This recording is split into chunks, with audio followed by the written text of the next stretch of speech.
Maaf ya, saya lagi ada di tempat umum, jadi rame, ada orang-orang ngomong, mudah-mudahan nggak terpengaruh. Baik, ya, nggak terganggu ya. Saya balik dulu sebentar. Ya.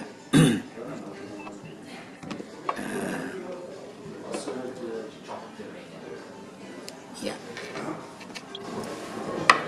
bentar.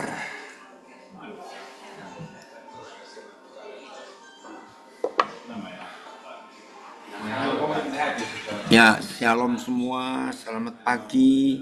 Yang ada di Indonesia, ada di Asia, ya, yang di Eropa, ini ada di Belanda, ada yang ikut di Facebook, Instagram saya dari Australia. Terima kasih, selamat pagi juga. Ya, kita siap untuk belajar. Tema kita hari ini mengerikan sekali kalau dalam hidup pelayanan kita, hidup kita bergereja, tidak ada keseimbangan antara buah roh dan karunia roh. Ya, perhatikan. Sangat berbahaya dan sangat mengerikan kalau dalam hidup pelayanan kita, hidup bergereja kita tidak seimbang, tidak balance, tidak saling melengkapi antara buah roh dan karunia roh. Saudara, di dalam gereja Tuhan ada istilah karismatik. Nah, apa itu karismatik? Karismatik diambil dari kata karisma. Karisma itu diambil dari kata karunia, karis. Ya. Nah, lalu muncullah aliran karismatik. Nah, sebelum karismatik kita mengenal Pantekosta atau Pentakosta. Yang sama, gereja yang percaya kepada pekerjaan Roh Kudus, yaitu karunia dan buah roh. Tapi berjalannya waktu, saudara. Nah, dengarkan, berjalannya waktu, ternyata kekacauan terjadi dalam gereja Tuhan. Nah, saya kepada ujungnya saja. Kekacauan yang terjadi dalam gerakan karismatik, kalau Pentakosta nggak terlalu parah, maaf ya, jangan tersinggung dulu kok saya nyebut nama aliran ini. Tapi di karismatik ini yang paling parah. Maka muncul sebuah pendapat, wih, kok kayak pedukunan? Nah, itu dia. Ih, kok kayak klenik? Saudara, dan macam-macam lagi. Nah, ada satu kalimat yang sangat berbahaya kalau kita tidak seimbang antara karunia roh dan buah roh. Apa itu? Aliran Yesus plus. Maaf ini. Apalagi itu? Jadi, orang-orang karismatik yang cuma menekankan karunia roh tanpa berjalan dengan buah roh dan di dalam buah roh, maka muncul Yesus plus. Jadi nggak cukup hanya Tuhan Yesus buat kelompok-kelompok ini, maka Yesus ditambah dengan doa puasa supaya makin sakti. Yesus nggak cukup hanya Yesus sendiri, ditambah dengan banner, bendera-bendera yang dikebut-kebutan. Lalu di bendera itu ditulisi nama-nama Tuhan dan istilah-istilah yang kelihatannya rohani dan alkitabiah. Tapi Tuhan nggak butuh barang-barang itu. Lalu nggak cukup dengan benda-benda bendera, pakai macam-macam. Ya, ada istilah 7 elemen, ditambahin batu, air, tanah, paku. Ya, muncul lagi Yesus plusnya, pakai minyak urapan, dikencrotkan kemana-mana, pakai anggur perjamuan, dan banyak plus yang lain.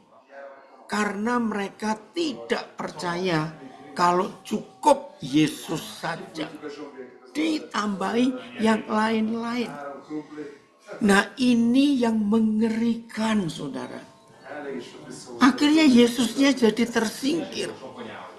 Belum lagi ada gereja, maaf, yang merasa lebih rohani, merasa lebih hebat, lebih dekat Tuhan. Kalau kembali ke akar Yahudi, maaf. Lalu ibadahnya kembali ke hukum Taurat. Pakai ini, pakai itu, pakai tudung ini, jubah ini. Wih, jubahnya mahal-mahal loh, saudara. Itu bisa puluhan juta, 5 juta, 10 juta. Satu jubah saja. Yang macam-macam. Wih, merasa lebih rohani, lebih sakti kalau pakai jubah itu. Seandainya sekarang ini, baik yang di Zoom, Instagram, Facebook, atau di audio saya, yang mendengar dan saudara ada di kelompok tersebut, saya harap jangan tersinggung dulu, jangan keluar dulu. Maaf, ini ramai sekali orang di sini. Ya, jangan keluar dulu, jangan tersinggung, dengar dulu sampai selesai. Nah, tujuan kita belajar di Morning Prayer for Jesus ini supaya kita kembali bukan ke akar Yahudi, bukan ke pendeta ini, pendeta itu. Tujuan kita belajar supaya kita kembali kepada Alkitab. Jadi tidak ada hal-hal lain. Ya, mengerikan sekali. Doa puasa tidak salah. Tetapi kalau ada pengajaran bahwa dengan puasa Tuhan lebih mendengar kita, nah itu salah. Enggak, yang ramai itu di tempat saya, Pak Tony. Ya, karena saya di tempat umum ini. Saya nggak bisa melarang mereka untuk pergi, saya juga nggak punya tempat lagi. Maaf ya, maaf. Amin, aman, Pak. Ya udah, oke. Jadi saya di tempat umum ini, maaf. Mantap. Jadi Yesus itu jangan ditambah apa-apa. Biar Yesus sendiri. Izinkan saya mengatakan kalimat ini. Saudara, kalau Tuhan Yesus bisa ketemu, kalau kita bisa ketemu Tuhan Yesus sekarang, saudara, dia tuh capek loh, saudara. Lo capek dalam hal apa? Maafkan saya. Ketika orang Katolik memaksa Tuhan Yesus pakai pakaian Katolik, ketika orang Advent memaksa Yesus pakai pakaian Advent, ketika orang baptis memaksa Yesus pakai pakaian baptis, ketika orang Pantekosta memaksa Yesus pakai pakaian Pantekosta, ketika orang Protestan memaksa Yesus pakai jubah Protestan, dia tuh capek, saudara. Dia nggak mau kita paksa dia pakai jubah-jubah itu. Tapi dogma dan doktrin membuat Yesus jadi aneh. Maka itu kalau ada orang yang baru percaya Yesus, lalu tanya kepada kita, jadi kalau begitu aku ke gereja mana? Protestan, Pantekosta, Baptis, Katolik, Advent atau apa? Tolong perhatikan. Kalimat seperti itu betul, only Jesus, nggak ada yang lain. Maka itu kalau sampai ada orang yang baru percaya dia dan menanyakan kepada kita, yang membimbing orang itu sampai percaya Yesus, lalu muncul pertanyaan, saya ke gereja mana? Berarti Yesus belum murni Yesus. Tuhan Yesus kita paksa pakai jubah-jubah keagamaan atau jubah dogma doktrin kita. Nah, ini yang membuat dunia bingung dan dunia kacau. Mau percaya Yesus yang mana? Padahal Tuhan Yesus cuma satu. Saya harap mengerti ini. Ribuan tahun yang lalu, saudara. Ribuan tahun yang lalu. Ketika Tuhan Yesus sedang marah di bait suci. Marah keras dia. Lalu pagi itu dia ambil beberapa tali. Ingat ya, Yohanes 2, kita buka nanti. Dan dipilih jadi satu tali itu supaya kelihatan tebal. Lalu dengan tali itu dia obrak-abrik semua bisnis yang ada di halaman bait suci di Yerusalem. Murid-muridnya syok. Kenapa ini? Mungkin kalau orang Surabaya ada di situ hari itu. Maaf, saya pakai istilah orang Surabaya karena saya orang Surabaya. Kalau orang Surabaya ada di situ hari itu, pasti ngomongnya begini, mangan opo arek iku isuk mang. Maaf ya, itu orang Surabaya. Makan apa tadi pagi dia? Kok tiba-tiba bisa marah seperti itu? Murid-muridnya bingung kenapa.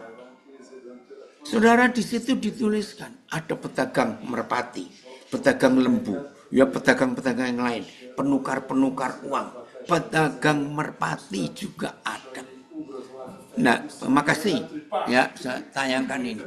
Dalam bait suci didapatinya pedagang-pedagang lembu, kambing, domba, merpati, dan penukar-penukar uang duduk di situ. Lihat, ada beberapa penjual-penjual itu. Tapi aneh, di ayat naik lagi Filipus. Ayat berapa ini? Ayat 16. Ini yang menyadarkan saya, sehingga tema ini hari ini kita pelajari.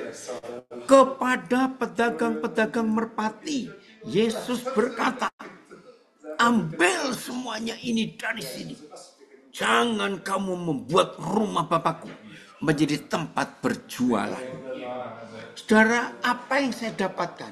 Pertama kali Roh Kudus mengajar saya tentang Yohanes 2 ini, saya betul-betul, seperti itu peringatan Tuhan untuk gerejanya di akhir zaman ini. Saudara perhatikan, sepertinya Tuhan Yesus tidak adil. Betul enggak? Saya ulangi, sepertinya Tuhan Yesus tidak adil. Kan jelas yang hari itu ya, yang hari itu ada berkumpul, itu kan pedagangnya macam-macam. Merpati iya, penukar uang iya, lembu ya, domba ya, apalagi semuanya ada. Kenapa hanya kepada pedagang merpati yang spesifik, yang khusus disebut di firman Tuhan ini? Saudara, lama saya mikir, oh ada yang komen ini, Yesus bikinan sendiri. Betul, makasih. Nah, saudara lihat, karunia roh dan buah roh itu pasti karena Roh Kudus. Ya, saya ulangi, buah roh dan karunia roh dan buah roh, ya karena pekerjaan Roh Kudus. Dan lihat dalam kalangan karismatik, karismatik itu muncul di dunia itu tahun 63, saudara, catat. Meledaknya itu 63. Ketika suatu hari ada sekelompok besar orang Katolik di Amerika, saya lupa di kota mana. Mereka buat KKR, pertama kali orang Katolik buat KKR di stadion sepak bola. Saya lupa di kota mana, state mana di Amerika. Itu tahun 63. Ternyata Roh Kudus hadir, saudara. Sehingga hari itu para biarawan, biarawati, suster, pastor, imam-imam penuh Roh Kudus dan berbahasa roh, bingung semua. Wah, itu Konsili Vatikan baru selesai tahun 62. Vatikan itu belum pernah mengadakan sidang umum sejak gereja itu berdiri pada abad yang keempat. Maka itu mereka percaya konsili pertama itu ada di kisah Rasul 15. Ya, lalu baru ada konsili kedua tahun 1962 di Vatikan. Sampai hari ini Gereja Katolik belum pernah mengadakan konsili lagi. Artinya pertemuan agung sedunia dan membahas perubahan liturgi, perubahan dogma atau doktrin. Itu belum pernah ada, baru tahun 62. Nah, begitu Konsili Vatikan kedua melahirkan keputusan bahwa umat Katolik boleh baca Alkitab dalam bahasanya sendiri. Tadinya nggak boleh, dilarang. Hanya pastor, imam yang boleh baca dan tidak boleh pakai bahasa lain, harus bahasa Latin. Tapi Konsili Vatikan kedua merubah semuanya, banyak saya nggak hafal. apa yang dirubah pada Konsili Vatikan yang kedua tahun 1962. Nah, tahun berikutnya 63 mereka buat KKR seperti yang dialami oleh gereja-gereja yang lain. Nah, di situ lawatan Tuhan terjadi. Saudara, tahun 65 karismatik masuk ke Indonesia. Ya, langsung tujuannya dari Jakarta ke Bandung oleh seorang imam dari gereja episkopal ya yang diundang ke Indonesia oleh kakak beradik ya yang luar biasa. Sebentar, saya namanya harus ingat, Tan Kelok dan Tan Keyan. Mereka semua orang dari Jawa Timur tadinya. Nah, sudah meninggal. Nah, saudara, dua kakak beradik ini mengalami lawatan Tuhan. Mereka mengundang seorang imam dari episkopal namanya Edwin Stube. Wah, terjadi lawatan yang luar biasa di suatu rumah di kota Bandung. Ya, awal tahun 65. Hamba Tuhan ini berdoa dengan beberapa ya. Maaf, saya nggak ada tempat lain. Ya, maafkan saya juga bingung di tempat mana. Ya, jadi sabar dulu ya Pak Andre. Ya, maaf. Ya, saya kencengkan aja suara saya. Nah, saudara, tiba-tiba hamba Tuhan ini ya, menerima pernyataan Roh Kudus. Monas patah. Ya, Monumen Nasional Jakarta itu patah. Lalu dalam nubuatannya, hamba Tuhan ini berkata, kalau Monas patah, akan ada kudeta, akan ada penumpahan darah yang besar. Dan betul terjadi 30 September tahun 65. Indonesia mengalami perubahan. Tapi di situ lawatan Tuhan sangat luar biasa, saudara. Sehingga Roh Kudus bekerja dengan dahsyat. Nah, sejak tahun 63 itu, maka gereja-gereja karismatik muncul. Dan ini dia, Roh Kudus diperjualbelikan dengan doa, dengan minyak urapan. Itu semua dimulai dari Amerika. Masih ingat istilah tele-evangelis? Ya, di Amerika tahun awal 70-an terjadi pengkhotbah keliling. Ya, lalu muncul di TV, maka itu namanya tele-evangelis. Ya, jadi penginjil-penginjil di TV. Dan menyedihkan, hampir semua mereka, kalau mereka sedang khotbah di TV, akhir daripada khotbah itu pasti cari duit. Saudara, beli kalung salib yang sudah kami doakan. Ini minyak urapan, silakan beli. Ini gelang yang sudah didoakan. Nah, ternyata yang dikatakan Yohanes 2 ayat 16 itu terjadi di generasi kita ini. Tidak sedikit hamba-hamba Tuhan, maaf, yang merasa punya urapan, punya karunia roh. Lalu keliling kemana-mana, menubuatkan orang. Apalagi kalau ada flyer-flyer, serbaran-serbaran. Setelah ibadah akan didoakan satu persatu. Maaf. Oh, orang-orang yang percaya Yesus plus sangat suka kalau ikut ibadah, setelah ibadah didoakan. Itu wah, terus tumpang tangan, terus dinubuatkan satu-satu. Wih, itu kebaktian bisa berjam-jam, saudara. Aduh, ini dia ada yang komen betul. Western theology berakhirnya jadi teologi kemakmuran. Puji Tuhan. Ini yang ngomong-ngomong sudah pada pindah tempat. ya, jadi ya udahlah, coba ya saya tunjukkan dulu itu mereka. Nah ini. Jadi saya itu di tempat umum, ya. Mereka baru jalan keluar. Puji Tuhan, itu dia ya. Nah itu mereka. Ya sudah sepi ya sekarang. Baik, kita lanjutkan. Perlu sabar, memang perlu sabar. Oke. Ya, nggak ada orangnya, sudah sepi. Nah, jadi setiap kali selesai khotbah seperti itu. Saudara, saya cerita ya suatu hari, ini di Surabaya. Saya lagi santai, nggak ada pelayanan. Nah, ada teman saya, memangnya suka nubuat, dikit-dikit suka nubuat. Ya, nah kebetulan, terus saya bilang, Koden lagi nganggur, iya. Ayo ikut yuk ke salah satu hotel yang cukup besar di Surabaya. Ada apa? Kalau makan saya nggak mau, kan kita baru makan. Enggak. Ini ada hamba Tuhan dari Malaysia. Punya karunia nubuat.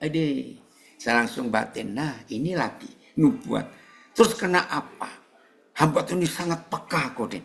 Sudahlah, dia teliti sekali. Sampai hal yang tersembunyi pun tahu. Apa? Terus gimana? Nah, hari ini dia datang khusus, diundang oleh seorang pengusaha, dan buka meja. Ya, dan kali ini mejanya cukup besar, isinya kira-kira 15 orang. Kalau dipaksa dempet-dempet ya bisa 18. Terus kena apa? Ya datanglah. Ya udah, saya pikir apa salahnya? Saya mau belajar dari hamba Tuhan yang lain. Yang buat saya kaget, saudara. Itu betul-betul saya nggak percaya. Tapi itu fakta. Bapak ikut kelompok yang A atau B atau C. Nah, yang ngajak saya lagi nggak ada. Mungkin dia ke toilet, saya tidak tahu. Lah, saya nggak tahu. Saya diajak. Terserahlah, saya mau didudukkan di mana saja. Dengar. Oh, bukan begitu, Pak. Maksudnya, kelompok A itu yang 4 orang paling dekat dengan si hamba Tuhan kiri kanan. Dan siapkan uang sekian juta. Hah? Kalau kelompok B itu jarak ke-5 dan ke-10. Baru kelompok C sekian juta lagi. Saudara bayangkan. Ini zaman ini. Wih, saya pikir apa-apaan ini. Mengerikan sekali, saudara. Maka itu maaf. Yang sedang sibuk hanya dengan karunia-karunia roh saja. Tapi tidak seimbang dengan buah roh. Hati-hati. Ada istilah lain yang muncul dari kelompok karismatik ini. Taurat saja tanpa kasih karunia, maka terjadi benturan keras. Nah, itu dia, ya. Taurat. Ada orang menekankan firman, wih keras dan tegas, bagus. Tapi kalau tidak diimbangi dengan kasih karunia atau anugerah, maka orang ini jadi diktator. Tapi kasih karunia saja, anugerah saja, tanpa firman, tanpa Taurat, maka Injil jadi lemah, murahan. Jadi harus ada keseimbangan antara firman, ya Taurat, dengan anugerah. Harus sejalan antara buah roh dan karunia roh. Saudara, bukan buah-buah roh dan bukan karunia-karunia roh. Salah baca. Buah. Sebab cuma satu jenis buah roh. Maaf, cuma satu. Bukan buah-buah roh. Tapi di dalam satu buah roh itu ada 9 rasa untuk mempermudah pengertian.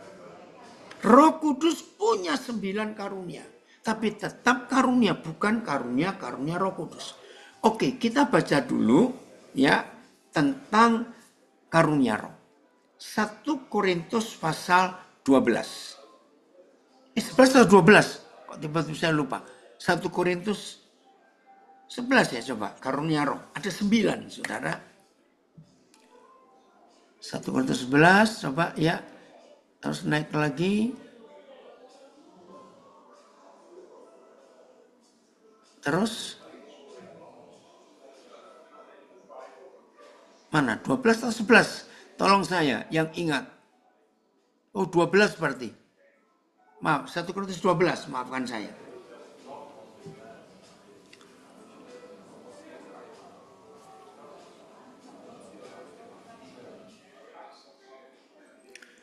Oke, ayat berapa? Terus ayat 7 kok nggak salah. Coba mulai 7. Nah ini dia.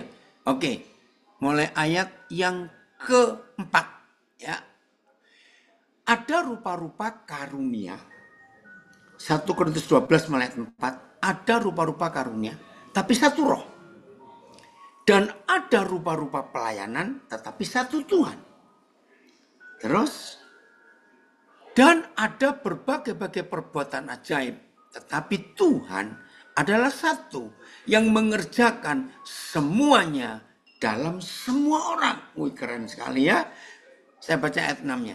Dan ada berbagai-bagai perbuatan ajaib, tetapi Tuhan adalah satu yang mengerjakan semuanya dalam semua orang. Ayat 7. Lihat ya. Tetapi kepada tiap-tiap orang dikaruniakan pernyataan roh untuk kepentingan bersama dalam nama Yesus. Tekankan ini, untuk kepentingan bersama, bukan untuk si pribadi yang punya karunia dan hanya untuk orang tertentu yang bisa memberi banyak uang, lalu si hamba Tuhan yang merasa punya karunia hebat ini ngikutin terus. Dan akhirnya lihat, tidak sedikit orang Kristen jadi bodoh. Mau beli rumah, oh telepon Nabi itu, betul nggak rumah yang mana? Anak mau masuk sekolah, oh telepon dulu si hamba Tuhan yang punya urapan itu. Boleh nggak sekolah di situ? Mau bisnis apa? Telepon dulu Nabi itu. Itu loh ngerohnya mengerikan. Akhirnya di mana Tuhan? Kalau sudah begitu. Oke, kembali lagi. Filipus belum selesai. Ya. Phil, kamu tuh belum pernah jawab loh. Papa ini bertanya berkali-kali. Kenapa harus keluar masuk firman ayatnya ini loh. Papa ini belum ngerti. Kalau memang ada masalah nggak apa-apa. Ya, oke. Belum jawab bro Phil. Bisa jawab sekarang nggak? Daripada Papa nunggu. Halo? Tidak ada masalah, Pak. Ya, karena Oh, ya di videonya inginnya menampilkan fokus ke Papa gitu. oh, tapi kalau waktu baca Alkitab nggak apa-apa ya, nggak usah fokus ke saya ya. Hari-hari ketemu lu saudara lewat Zoom ini maaf ya, supaya ini tahu. Sebab kepada yang seorang Roh memberikan karunia untuk berkata-kata dengan hikmat. 1. Kepada yang lain Roh yang sama memberikan karunia berkata-kata dengan pengetahuan. 2. Kepada seorang Roh yang sama memberikan iman. Ya. Ya. Yang berikut dan yang ketiga, yang kepada yang lain Roh memberikan karunia untuk menyembuhkan. 4. Yang kelima, kepada yang seorang Roh memberikan kuasa untuk mengadakan mukjizat. Yang keenam, naik vel, dan kepada yang lain ia memberikan kuasa untuk dan kepada yang lain ia memberikan karunia untuk bernubuat. Yang keenam, dan kepada yang lain lagi ia memberikan karunia untuk membedakan bermacam-macam roh. Kepada yang lain, yang seorang, yang ketujuh, ia memberikan karunia untuk berkata-kata dengan bahasa roh, ada 9 maaf ya. Dan kepada yang lain yang memberikan karunia untuk menafsirkan bahasa roh itu. Nah, jadi ada 9 karunia roh yang tercatat di 1 Korintus 12 mulai ayat 7 sampai ayat yang ke-10. Ya. Lihat ayat yang ke-11. Tetapi semuanya ini dikerjakan oleh Roh yang satu dan yang sama. Ini penekanannya. Semua ini 9 karunia ini dikerjakan oleh Roh yang satu dan yang sama. Yang memberikan karunia kepada tiap-tiap orang secara khusus. Jadi ada 3 poin penting di ayat 11. Supaya saudara dan saya yang bergerak di dalam pelayanan karismatik, saya ini asli orang karismatik sejak tahun 72. Nah, saya dimuridkan langsung oleh hamba Tuhan pertama yang datang dari Amerika tahun 65 itu, yaitu Edwin Stube. Jadi saya sejak awal pelayanan sudah ada di dalam karismatik. Maaf, tetapi saya tidak ngeroh. Harus seimbang, saudara. Nah, ada 3 poin di ayat 11. 1. Apa saja bentuk pekerjaan Roh Kudus memang beda-beda. Tetapi dikerjakan oleh Roh yang satu dan yang sama. Nomor 2. Roh yang satu dan yang sama itu memberikan karunia kepada tiap-tiap orang secara khusus. Artinya haknya dia. Ya. Nomor 3. Seperti yang dikehendakinya. Huruf besar. Maka itu ada istilah dalam karismatik, ada nubuat. Itu berarti seperti yang dikehendakinya. Maaf, ini orang pinter melesetkan. Tapi ada yang lu buat. Lu buat. Dan ada juga yang ketiga yang ku buat. Jadi ada nubuat, ada lu buat, ada ku buat. Nah, Tuhan tidak ingin yang dua ini. Jangan yang lu buat dan jangan yang ku buat. Biarlah yang nu buat saja. Artinya seperti yang dikehendakinya. Jadi bukan untuk kepentingan apa-apa dan siapa-siapa. Ini dia. Wih, dari BSD. Sekarang banyak hamba Tuhan pengen jadi selebritis. Karena memang ada pasarnya, pahamnya. Yaitu fans clubnya. Jadi kita bisa bedakan mana follower, mana fans club. Unik juga kamu ngomong, tapi itu betul. Nah, jadi 9 karunia roh itu bukan milik kita. Jadi kita nggak boleh berkata, saudara, saya punya roh nubuat. Saya punya roh berkata-kata dalam bahasa roh. Saya punya roh mujizat. Saya punya karunia kesembuhan. Saya punya, nggak ada. Semua milik Tuhan dikerjakan oleh roh yang satu dan yang sama.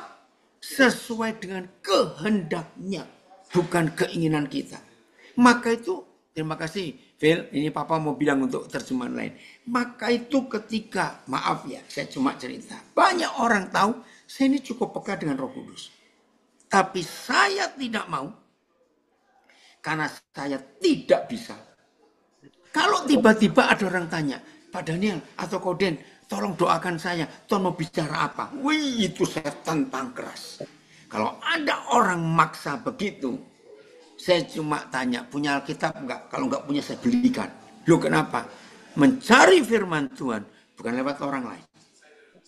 Harus dari diri sendiri. Belajar ketemu firman. Ya, ayat. Semuanya ini dikerjakan oleh roh yang satu dan yang sama. Yang memberi kepada masing-masing orang seperti ia kehendaki. BS. Ayo naik cepat Filipus. Jadi ingat ya, saya tidak mau. Tolong Koden tanyakan Tuhan, jodoh saya siapa? Wih, itu pedukunan, itu klinik rohani. Hati-hati saudara. Enggak, Tuhan kita enggak seperti itu. Ingat baik-baik ya, kita harus berubah. Semuanya itu dikerjakan oleh roh yang satu itu juga. Masing-masing orang diberi karunia yang tersendiri menurut kemauan roh itu sendiri. Keren, TSI. Semuanya dikerjakan oleh roh Tuhan. Dia juga lah yang menentukan kemampuan mana yang diberikan kepada setiap orang. Jadi kita nggak bisa milih-milih. Tolong Agung sudah bangun. Jadi kita nggak bisa milih-milih. Nah ini ada yang tanya. Jadi gimana? Ada sekolah atau khusus karunia bahasa roh? Ngawur itu. Nah, ini cucu saya manggil saya opung, pung gembala, pung gem. Nggak ada. Nggak ada sekolahnya di Alkitab, nggak ditulis kok. Apalagi bilang sekolah Nabi. Maaf ya, ayo kita bernubuat, bareng-bareng belajar bernubuat. Nggak ada, saudara. Jangan aneh-aneh. Oke? Nah, FIA-nya coba Filipus. Lihat ya. Jadi hanya Roh Kudus yang mengerjakan yang sama. Semua karunia dan kuasa ini diberikan oleh roh yang sama yang menentukan karunia atau kuasa yang mana harus diberikan kepada kita masing-masing. Maka itu saya tegaskan lagi, pasti di antara kita ada yang tanya, Koden terus gimana dong supaya saya bisa dapat karunia roh itu? Pasti ada yang tanya. Saya jawab, hanya kalau saudara dan saya taat mutlak kepada Bapa di surga, maka karunia roh itu bekerja. Jangan sekali-kali ada yang mengajar melawan firman. Kalau saudara rajin doa puasa, dalam sebulan 20 hari puasa, engkau jadi makin sensitif, makin peka pada Roh Kudus, ngawur. Saudara harus bangun pagi 3:30 dan doa sampai jam 5. Maka karunia Roh akan bekerja. Setan itu yang ngajar. Ada yang berkata, beri persembahan sebanyak-banyaknya. Maka saudara makin peka. Wih, ngawur itu. Saudara, tidak ada usaha dari kita sedikit pun supaya karunia Roh dan buah Roh itu nyata. Selain taat, tolong catat. Maka itu saya menentang kalau ada khotbah. Wih, kalau saudara rajin puasa, engkau hebat bekerja. Aduh, itu jadi sombong. Iya. Kenapa? Kalau saudara ingin sakti dan puasa, ya sama dengan dukun. Ada komen, karunia itu inisiatif Tuhan, amin, untuk memperlengkapi kita dalam melayaninya. Betul sekali, bersifat tentatif, bukan statif, benar. Jadi tergantung hari itu ada orang sedang membutuhkan apa dari karunia Roh, dan kebetulan saudara atau saya lagi ada di situ dan tidak ada orang lain. Tolong, ini harus dimengerti baik-baik. Kalau suatu saat saudara lagi di suatu tempat dan saudara cuma sendiri, tiba-tiba ada orang yang sedang membutuhkan Tuhan. Perlu salah satu dari 9 itu tadi. Karena cuma ada saudara di situ atau cuma ada saya di situ, ya Tuhan pakai kita yang ada di situ. Dan itu bukan milik kita. Terus kita bisa bawa kemana-mana. Tidak. Betul. Tentatif bukan statif. Jadi tergantung yang punya. Dia mau gunakan untuk apa dan untuk siapa. Jadi nggak ada. Oh, saya punya karunia ini buat. Saya punya karunia ini. Nggak ada. Tolong berubah mulai hari ini. Dan selalu ada firman. Oke. Sebelum kita masuk pada buah roh, kita lihat ayat ini. 1 Samuel pasal 3. Ayat 18 mulai. Bagaimana Samuel kecil, Samuel muda ini dipakai oleh Tuhan dengan cara yang ajaib. Dan Samuel ini hebat, karunia rohnya hebat. Ayat 18, Filipus 1 Samuel 3. Lalu Samuel memberitahukan semuanya itu kepada Eli dengan tidak menyembunyikan sesuatu pun. Nah, ini karunia nubuat, karunia pengajaran yang pertama kali bekerja di hidup Samuel. Dan waktu itu Samuel masih ingusan. Coba lihat ayat 7. Ini unik. 1 Samuel 3 ayat 7. Jadi setuju, saya belum kenal Pak siapa ini KL, siapa ya? Pak KL, oke. PKL, apa enggak tahu. Itu berkata, tentatif bukan statif, ini dia. Jadi, saudara yang masih nganggap Tuhan panggil Samuel 3 kali berubah. 4 kali, bukan 3 kali. Yang keempat baru Samuel tahu kalau itu Yahweh Tuhan yang panggil. 3 kali pertama Imam Eli tidak ngerti. Nah, kenapa sampai 4 kali? Dan sabarnya Tuhan ngajak Samuel ngomong. Ternyata ini anak ingusan. Samuel belum mengenal Yahweh. Hah? Belum kenal diajak ngomong.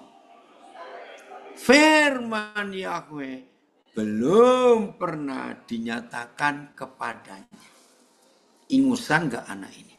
Lalu pertanyaannya, lah ngapain yang maha besar, yang maha kudus, yang maha kuasa ngajak ngomong anak gak ngerti apa-apa? Kan buang-buang waktu. Oh, ini baru tahu ya, inilah Samuel. Gak ngerti apa-apa.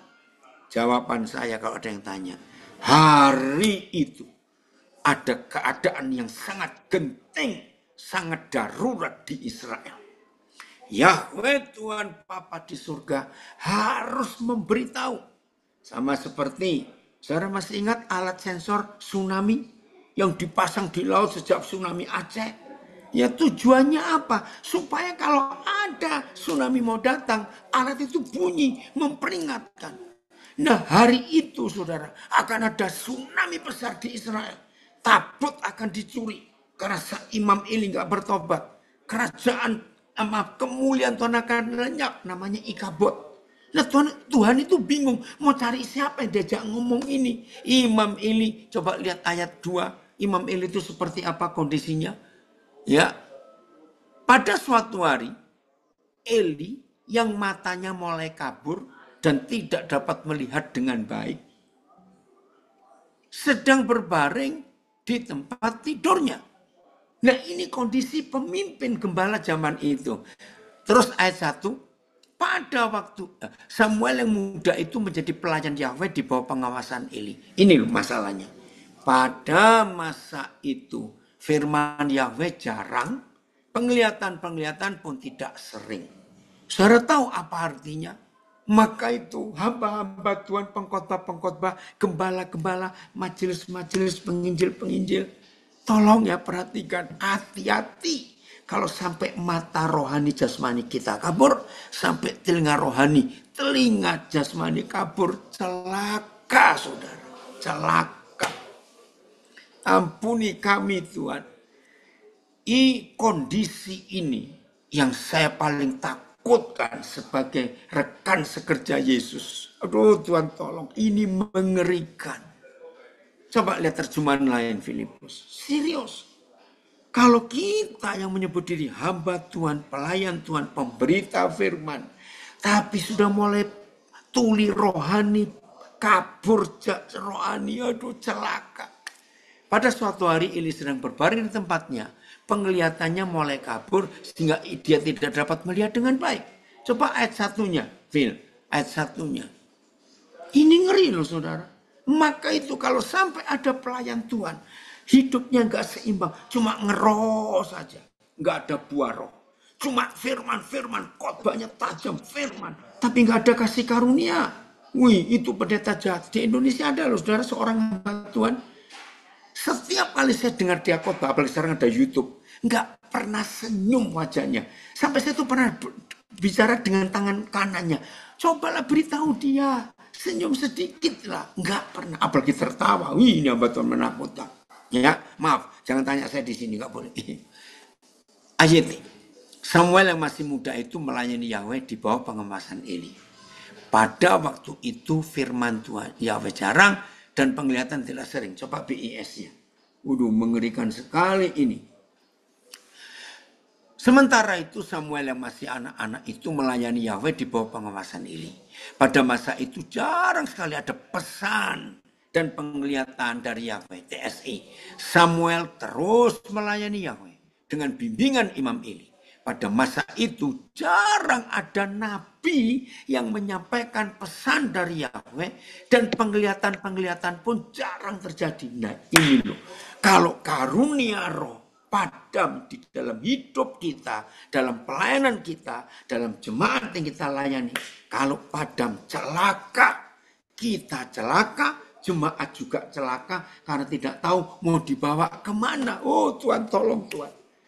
Tolong saudara, saya ini salah satu yang saya paling takut kondisi ini. Ketika saya nggak peka lagi, ketika saya nggak tajam lagi melihat Tuhan bekerja apa.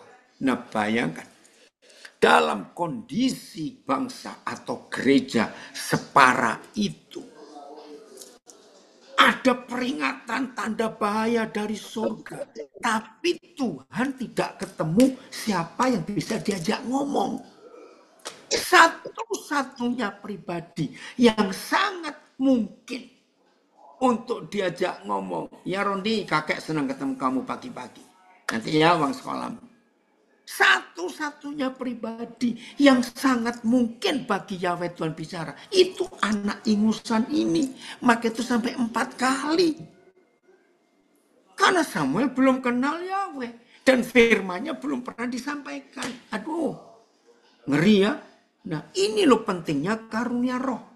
Bukan untuk kita. Tapi untuk keadaan. Jangan salah. Maka itu sedih dan celaka Kalau ada hamba Tuhan karismatik merasa lebih hebat. Saya tajam peka. Maaf ya. Aduh, saya mau ngomong apa? Ngomong jalan.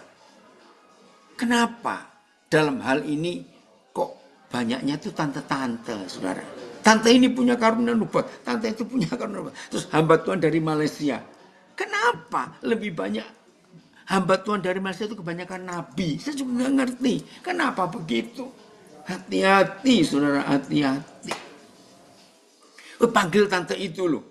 Dia itu peka loh. Dia bisa ngelihat setan. Coba di rumahmu dicek ada apa itu. Kok anakmu sering nangis malam? Kenapa usahamu kok sering bangkrut? Panggil tante itu. Panggil orang yang punya karunia roh. Untuk ngecek ada apa. Dalam nama Yesus. Tuhan tidak pernah menjanjikan. Saudara dan saya itu bisa ngelihat setan. Pret, ngapain setan dilihatin? Yang Tuhan janjikan. Kita harus bisa mencari wajahnya. Mencari Tuhan. Itu perintah. Maafkan saya. Diperintah untuk cari wajahnya, cari Tuhan aja. Nggak ketemu-ketemu. Gobloknya. Kok cari setan dan lihat setan. Ngawur itu. Maaf ya yang tersinggung. Itu orangnya gitu aja sudah. Stop. Dengan karunia-karunia. Semakin ritual, semakin halu. Ini siapa yang ngomong betul juga. Ya, tiap hari kebaktian melulu. Dikit-dikit perjamuan kudus. Takut ada apa-apa itu sudah Yesus plus anggur dan roti. Enggak benar. Itu jadi jimat, saudara. Pokoknya biar Yesus itu Yesus. Udah, nggak usah yang lain-lain. Ini ada yang komen ini lucu. Semakin ritual, semakin halu. Tiap hari kebaktian melulu. Dan komen, kepekaan rohani bertumbuh dari persekutuan dengan Yahweh Elohim dalam iman dan ketaatan akan firman Yahweh. Betul. Wih, ini luar biasa. Seorang senior dari Jogja yang punya rumah lansia di Kaliurang. Silakan datang ke Pak Agus Mujiono ini. Hebat. Ada retreat nanti bulan Februari ya. 14-15 kalau nggak salah. Khusus lansia. Wah, keren sekali. Ya, sudah ada pondokan di situ. Baik. Nah, kita lanjut. Ayat 18 ya. 1 Samuel 3 tadi. Ini seru loh, saudara. Waduh, ini kalau ngomongnya jadi panjang, bahannya masih banyak. Oke, lihat aja nanti gimana ya. Oke. 18. Lalu Samuel memberitahukan semuanya itu kepada Eli dengan tidak menyembunyikan sesuatu pun. Kenapa ditulis tegas? Karena anak kecil ini harusnya masih dengar firman. Musa belah laut, Nuh buat kapal, Abraham mempersembahkan Ishak. Harusnya begitu. Tapi anak kecil ingusan yang belum kenal Tuhan, belum tahu apa-apa, diajak ngomong tentang hancurnya Israel, tentang rusaknya tabut perjanjian dicuri oleh orang Filistin, rumah Tuhan dibakar, wah semuanya. Jadi kan syok anak kecil ini. Maka itu dia menyampaikan semuanya tanpa menyembunyikan suatu pun. Eli gemetar, saudara. Imam Eli ketakutan. Maka itu kemudian Eli berkata dalam penyerahan totalnya. Karena kabur mata, telinga sudah mulai enggak dengar. Dia Yahweh. Biarlah diperbuatnya apa yang dipandangnya baik. Habis Israel hari itu. Eli meninggal. Bait sucinya tidak ada, tabut perjanjiannya tidak ada. Nah, yang ngero-ngero izinkan saya nambahin dikit. Baca baik-baik sejarah Israel dan kitab perjanjian lama. Mengapa sampai hari ini orang Israel tidak pernah lagi mempersembahkan korban persepuluhan? Catat. Ini pendeta-pendeta karismatik Pantekoste mata duitan bertobat. Maaf saya ngomong. Saudara dengar. Ada dua penyebab. Kenapa sampai hari ini. Sejak tahun 70 Masehi. Jadi sudah 2000 sekian ratus tahun yang lalu. Sejak bait suci yang dihancurkan pasukan Jenderal Titus dari kerajaan Roma. Sampai hari ini nggak ada bait suci. Tidak ada tabut perjanjian. Maka itu orang Israel tidak pernah, catat, tidak pernah. Pak Agus tolong jawab ini dari Pak Yawandi Purwokerto Astuti mau tanya acaranya di mana? Tolong jawab. Saudara perhatikan. Mengapa sampai hari ini orang Yahudi, orang Israel tidak ada yang mempersembahkan persepuluhan? Karena bait suci tidak ada. Dan tidak ada tabut perjanjian. Dan belum ada imam yang dilantik sah.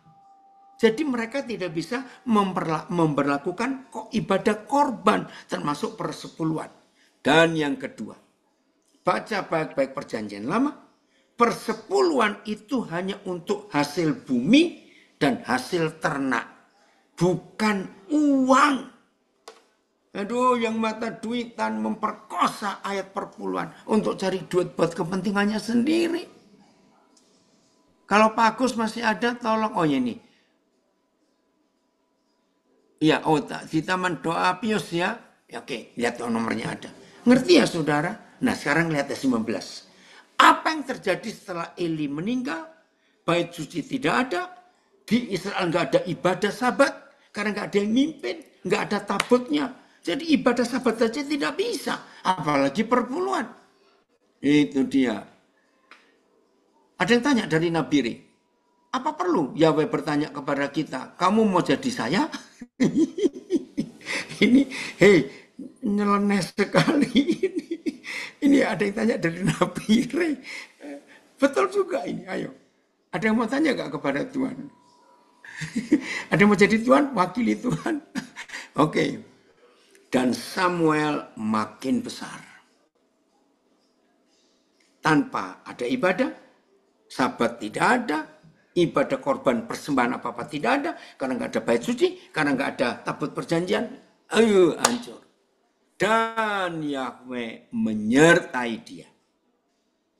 Tolong karismatik yang ngeroh-ngeroh, lihat kalimat ini. Dan tidak ada satupun dari firman-Nya itu yang dibiarkannya gugur dalam nama Yesus. Saudara jangan panik kalau nubuat yang saudara sampaikan salah dan batal. Ingat, saya pernah salah karena manusia. Maka itu jangan sekali-kali saudara sedih, mutung, orang Jawa bilang, kecewa, nggak mau jadi hamba Tuhan. Karena saudara nubuat yang saudara sampaikan salah. Loh katanya dari Tuhan, kok begini? Firman ini 1 Samuel 3 ayat 15 menjamin. Yang dijamin tidak dibiarkannya gugur adalah firman yang tertulis. Bukan karunia roh. Tolong catat ya, beri penegasan ini. Nah, dari Surabaya ada komen. Lah, sekarang semua gereja beraliran Pentakosta karismatik semuanya menetapkan dan mengajar ketaatan, beri perpuluhan apapun dan bagaimana. Sudah diberi ajaran, jemaat harus mentaatinya. Iya, kalau saya, ayo pindah gereja rame-rame. Jangan kebaktian di situ saja. Maaf loh saudara, tapi bersyukur loh, kira-kira 5 tahun belakangan ini saya ketemu sudah banyak jemaat yang pintar-pintar. Apa itu jemaat pintar? Jemaat yang gak mau dibohongin, ditipu oleh pendetanya pakai ayat untuk beri persembahan. Maafkan saya, ya. Jadi tidak ada. Maafkan saya. Ini pernah saya ngomong ini ada orang tertawa geli. Loh memang. Saya sudah banyak jemaat yang pintar toh. Ya, jadi yang tanya ini ya pindah gereja saja. Dan saya meyakinkan saudara, sekarang juga tidak memberi perpuluhan itu tidak dosa dalam nama Yesus. Tapi tidak taat pada firman itu yang dosa. Rajin memberi perpuluhan tapi terus berzina. Rajin memberi perpuluhan tapi masih punya musuh. Apa gunanya? Tidak begitu. Ya. Ayo kita hari ini mulai berubah saudara. Supaya Tuhan memakai kita. Siapa ini Bonbas? Papa lupa. Oke ya, saya lanjutkan. Jadi yang tidak dibiarkannya gugur bukan karunia nubuat, karunia penglihatan. Firman yang tertulis itu nggak dibiarkan gugur. Bukan karunia, Tuhan nggak menjamin. Ayat 20. Maka taulah seluruh Israel dari Dan sampai Berseba bahwa kepada Samuel telah dipercayakan jabatan Nabi Yahweh yang punya karunia itu. Hebat ya? Jadi firman itu terjadi yang diucapkan Samuel, bukan nubuat, bukan karunia. Nah, saudara, ini loh. Samuel ini satu-satunya nabi, satu-satunya hamba Tuhan, satu-satunya pelayan Tuhan yang tidak pernah dilantik. Kenapa nggak pernah dilantik? Karena yang melantik sudah meninggal. Jadi Samuel nggak pernah dilantik. Tapi taulah seluruh Israel. Siapa yang memberitahu? Bukan Samuel pakai kartu nama. Terus Samuel punya sosial media, punya Instagram, punya Facebook, terus pamer. Saya punya karunia ini, saudara. Siapa mengundang saya? Nggak ada. Tapi seluruh orang tahu bahwa dalam hidup Samuel ada jabatan Nabi Yahweh. Karena firman yang dia ucapkan tidak gugur jadi semua. Aduh, ini dia yang kita harus tahu. Oke? Ya. Ada banyak komen. Gaji pendeta kan dari perpuluhan. Kalau nggak ada gimana memberi gaji buat pendetanya? Maaf ya, saya jawab. Kalau mau cari gaji jangan jadi hamba Tuhan. Jadilah penjual bakso saja. Saya tegas ini. Maaf. Saudara, hidup kita ini untuk melayani. Bukan melayani untuk hidup. Ini yang merusak gereja. Saya punya ketegasan dalam hal ini. Ada seorang sahabat saya sudah meninggal berkata, Daniel, suatu hari kamu lagi butuh duit. Tiba-tiba kamu ingat temanmu yang punya gereja sesama pendeta. Dan biasanya kalau kamu ke situ, Den, kamu dapat amplop tebal. Dan ketika kamu lagi nggak punya duit, terus kamu ingat dia terus telepon cari pelayanan. Bertobat kamu, Daniel. Itu tahun 78. Saya mendengar ucapan hamba Tuhan ini. Dan saya pegang sampai hari ini. Tolong yang tanya tadi saya jawab. Kalau Tuhan panggil kita, maka dia bertanggung jawab untuk menghidupi kita dan keluarga kita. Jemaat yang kita layani, tolong rekan-rekan hamba Tuhan saya harus bicara. Jemaat yang kita layani, serius kita melakukan pelayanan. Enggak usah dikhotbahi perpuluhan, enggak usah dikhotbahi ingat memberi, saudara, kami ini perlu makan juga, enggak perlu. Kalau saudara dan saya tulus jadi hamba Tuhan, saudara, jemaat akan ngerti sendiri kok. Yang setuju, katakan amin. Ini dia, Pak Agus Mujiono ini. Amin, saya melayani gak dapat gaji dari gereja dan lembaga, betul. Saya bersyukur. Dengar ya, yang baru kenal saya, maaf, saya harus ngomong. Agustus tahun 2025, itu tahun ke-53 saya jadi pengkhotbah. Dan sampai hari ini saya tidak pernah terima perpuluhan. Tidak ada yang rutin, tapi Tuhan pelihara saya, bahkan saya bisa keliling. Ini kali ini saya ada di Jerman. Ya, kemarin baru tiba. Itu saya biaya sendiri. Karena apa? Tuhan tahu. Maka itu ayo berubah ya. Jadi ada, selalu akan ada berkat. Ya amin tuh, banyak yang amin itu. Ya. Jadi kalau sampai kita motivasi uang, maaf ya, lebih baik gak usah jadi hamba Tuhan. Kerja saja jadi karyawan, tukang tambal ban, itu jauh lebih berharga daripada kita pelayanan tapi ngarepin persembahan, maaf. Jangan keluar dulu ya, yang tersinggung sampai selesai. Sebentar lagi saya selesai. Nah, jadi Samuel ini hamba Tuhan yang gak pernah dilantik, gak pernah diurapi oleh manusia. Tapi langsung Yahweh Tuhan mengurapi. Ayat 20, 21, nah ini penting. Maka itu yang ngeroh-ngeroh hati-hati. Amin. Wih, dari Manokwari, amin. Dari Surabaya, dari mana, amin semua. Nabiri, amin. Betul. Jadi jangan mikirkan persembahan kalau pelayanan. Itu dia. Ya. Oke, lihat ini.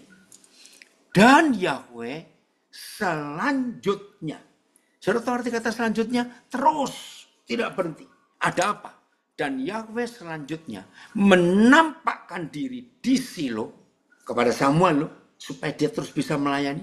Sebab ia menyatakan diri di Silo kepada Samuel.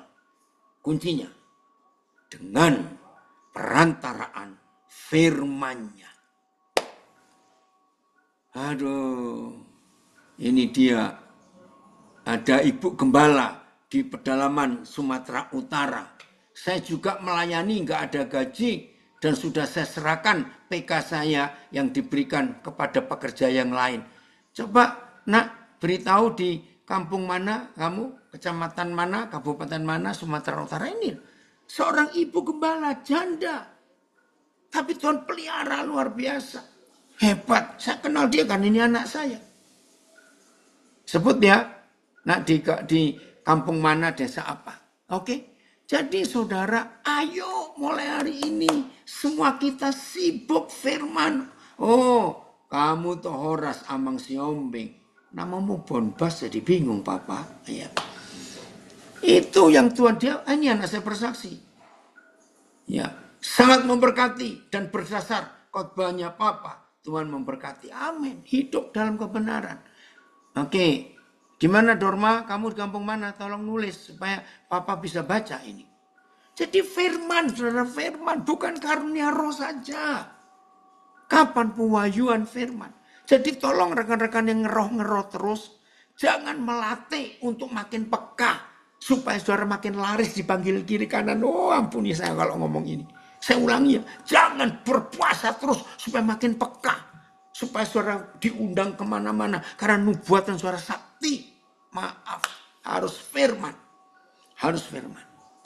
Ini yang Tuhan kerjakan di Samuel. Sampai seterusnya. Selanjutnya. Yahweh Tuhan selalu pakai firman. Bagian terakhir. Galatia 5. Ada 9 buah roh juga. Ya, ada 9 buah roh juga. Kita harus tahu ini ya. Galatia 5 ayat 22. Galatia 5 ayat 22. Dan bedanya antara karunia roh dan 9 dan buah roh, ada kalimat yang berbeda di bagian terakhir. 1 Samuel. Galatia 5 ayat 22 23. Nah ini dia, di desa Laihole, Kecamatan Parbuluan kan Dairi Sidikalang. Nggak tahu di mana itu. Ya. Oke, itu anak saya ibu gembala yang janda tadi di desa itu. Waduh, kecil sekali. Tapi Tuhan berkati. Anak-anaknya bisa kuliah, luar biasa. Tetapi buah roh bukan buah-buah roh. Tetapi karunia roh, bukan karunia-karunia ya. Tetapi buah roh ialah kasih, sukacita, damai sejahtera 3, kesabaran 4, kemurahan 5, kebaikan 6, kesetiaan 7. Terus ayat 23, kelemah lembutan 8, penguasaan diri yang ke-9. Nah, bedanya dengan karunia. Setelah 9 buah roh, Roh Kudus nyatakan lewat tulisan Paulus, ada kalimat, tidak ada hukum yang menentang hal-hal itu. Terjemahan yang lain, tidak ada hukum yang melawan hal-hal ini. Terus naik lagi, PS, tidak ada hukum agama yang bisa melarang hal-hal seperti itu. Buah roh tadi ya. CSI, hukum Taurat pun tidak menentang semua hal itu. Artinya begini, saudara. Ternyata orang yang bergerak dan hidup di dalam karunia roh, yang 9 juga tadi jumlahnya, itu seringkali bermasalah dan ada masalah dan buat masalah. Dan orang yang hanya hidup dan bergerak di dalam karunia saja tanpa buah roh, maka banyak pertentangan di hidup orang-orang itu. Luar biasa, bukan? Kalau ini lengkap antara karunia dan buah roh, maka apa yang saudara dan saya kerjakan atas nama Tuhan dan untuk Tuhan dan dirasakan oleh banyak orang, itu tidak akan ada yang menentang. Jadi kalau saudara hanya buat karunia roh saja, itu hidupnya ngerok. Dikit-dikit komat kami, dikit-dikit begitu. Mau masuk restoran, komat kami di depan pintu, lihat dulu. Ada patung naganya enggak? Ada sesajinya enggak di lantai? Ada itu. Ya enggak masuk-masuk. Nanti mau ke pasar, mau kemana? Ada roh apa ini? Ada roh apa? Ngapain? Capek. Saudara jangan pusing dengan roh-roh itu. Imbangi dengan firman. Maka kekuatan firman itu luar biasa. Maka itu dalam hidup ini saudara, ayo kita kerjakan. Oke, sebelum saya akhiri, boleh enggak ada pertanyaan? Silakan yang di Zoom, Instagram, Facebook. Ada yang komen lagi. Jemaah jangan diancam dengan perpuluhan. Tidak kasih perpuluhan, tidak diberkati. Kenapa Lin? Kok tertawa Lin? Ya, Koden. Jadi banyak hal yang baru yang kita dapatkan, Koden, pada pagi hari ini. Amin. Karena sudah sesi tanya jawab ya, Koden ya. Ya boleh langsung aja ya. Boleh. Ibu Rustin mau bertanya biasa. Ya. Saya bertanya dulu. Satu-satu dulu. Ibu Tolong Rustin. satu-satu dulu. Jangan berebut. Nah, coba moderator host yang. Ibu Rustin silahkan. Koden. Bapak Ya, Den langsung ya. aja. Ini kan gereja semuanya itu ada ayatnya, dianjurkan semua gereja itu ada perpuluhan. Saya setiap melihat gereja mesti ada perpuluhan, itu berdasarkan ayat, tapi tidak memaksa, Pak. Lah, apakah itu salah kalau kita memberi itu, Pak? Gitu loh. Kalau memberi jangan pakai kata perpuluhan. Karena kalau pakai kata perpuluhan itu hanya di tempat kudus di Israel. Tapi ada ayatnya loh, Pak. Gitu. Ya wis, Ibu, saya nggak mau berdebat. Kalau Ibu mau beri saja nggak apa-apa. Cuma saya berpatokan perjanjian lama. Bahwa kalau tidak ada bait suci dan tidak ada tabut perjanjian, perpuluhan tidak berlaku. Maka itu sampai hari ini orang Israel tidak pernah memberi perpuluhan. Karena apa? Bait suci tidak ada, tabut tidak ada, imam tidak ada atau belum ada. Dan perpuluhan itu hanya untuk hasil bumi, sayur, pertanian, dan ternak. Jadi yang tetap mau beri nggak apa-apa. Toh bukan untuk saya kok, untuk gereja saudara. Jadi Bu Rustin jelas ya, nggak apa-apa. Lakukan saja. Oke, yang lain, ayo gantian. Jelas ya Bu Rustin? Ya. Koden, soalnya dari Maleakhi 3 ayat 10 banyaknya si Koden ya. Iya, kalau diambil itu saja tapi tanpa lengkap 5 kitab Musa, itu salah. Apalagi motivasinya. Begini aja ya, yang terakhir ya untuk perpuluhan, saya harap tidak ada yang tanya. Jadi saya batasi, yang tanya perpuluhan saya nggak mau jawab. Karena saya mau akhiri dengan kalimat ini. Semua yang kita lakukan adalah sesuai yang Tuhan Yesus ajarkan. Setuju? Ya nggak setuju, aneh gitu aja. Nah, selama Tuhan Yesus hidup, tolong beritahu saya. Pernahkah Tuhan Yesus sesembahan kita yang kita agung-agungkan, pernah nggak dia memerintah satu kali saja untuk kita beri perpuluhan? Kalau saudara bilang pernah, berarti saudara punya Alkitab yang lain, hati-hati. Tapi hidup taat, hidup kudus, hidup mengampuni, hidup berbagi, Yesus ajarkan berulang-ulang. Tapi perpuluhan tidak pernah satu kali pun. Jadi mau pakai ayat mana lagi, goblok? Yesus nggak pernah nyuruh, pintar. Perjanjian. Oke, stop. Tidak ada bahas perpuluhan lagi. Saya lebih baik ngomong yang lain. Maaf, buang-buang waktu. Tapi ada yang mau bertanya, Koden, kalau nggak perpuluhan janji iman gimana, Koden? Nah, janji iman itu kurang ajar lagi. Cari sampai robek Alkitab, saudara. Tidak ada kata janji iman. Saya mau marah. Pendeta yang maksa saudara janji iman itu kurang ajar. Itu artinya saudara suruh nulis cek mundur. Itu kan kurang ajar. Kalau mau beri itu nggak usah pakai janji iman, goblok. Mau beri ya beri, kalau ada, nggak ada ya nggak apa-apa. Janji iman lagi. Terus apa buah sulung ngawur lagi itu. Mana? Buah sulung pun harus ada bait suci, ada tabut perjanjian, ada imam yang menerima. Oke ya, stop ya. Saya tidak membahas persembahan, bentuk apa saja. Kalau saudara mau dibodohi para pendeta itu silakan. Tapi jangan tanya saya. Selama saya jadi hamba Tuhan 53 tahun ini, tidak pernah saya bicara uang pada orang yang saya layani. Ayo tanya yang buaro dan karunia roh. Ayo cepat, ini lebih penting ah. Kalau enggak saya tutup. Saya akan tidur. Siapa yang mau bertanya? Boleh raise hand yang mau bertanya? Tapi janji ya, bukan uang, bukan persembahan, bukan perpuluhan. Saya nggak mau. Bukan uang katanya. Ya, awas. Ya, Pak PKL mau bertanya? Saya bukan mau bertanya, saya sangat senang karena Bapak ini lebih senior 10 tahun dalam pelayanan. Mendengarnya berbicara seperti mendengar Billy Graham lagi bicara. Iya. Ya, selalu dasarnya what Bible said. Ya, Amen. what Bible said, bukan Amen. apa yang saya saksikan, yang saya alami. Iya, Jadi betul. firman tadi kita hidupi dalam hidup kita. Ya, kita jangan sampai terpaku sama fenomena rohani. Ya, kayak fata morgana di padang pasir. Kita lihat seperti ada air, ternyata nggak ada air. Nah, itulah yang terjadi banyak sekarang.